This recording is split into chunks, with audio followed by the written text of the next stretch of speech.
এমন ছোট্ট একটা আমল আছে যেটা যদি বাসা থেকে বের হওয়ার সময় আমরা করতে পারি তাহলে সেই পুরা দিনের জন্য যতক্ষণ আমরা বাসার বাইরে থাকবো আমরা কিন্তু সুরক্ষিত থাকতে পারবো। এবং এই আমলটি আমরা হাদিসে পেয়ে থাকি কারণ রাসূল সাল্লাল্লাহু আলাইহি সাল্লাম নিজেও যখন বাসার থেকে বের হতেন তখন উনি নিজেও এই নির্দিষ্ট আমলটি করতেন। আমলটি হলো বিসমিল্লাহ তাওয়াক্কালতু আল্লাল্লাহ লা হাওলা ওয়ালা কুওয়াতা ইল্লা বিল্লাহ।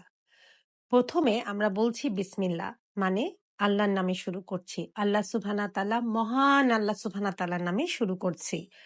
তাওয়াক্কালতু আল্লাল্লাহ অর্থাৎ আমি আল্লাহর উপরই ভরসা করছি। আমি তাওয়াক্কুল এনেছি আল্লাহর উপরই। আমি সব রকমের ভরসা শুধু আমার আল্লাহর কাছ থেকেই করি।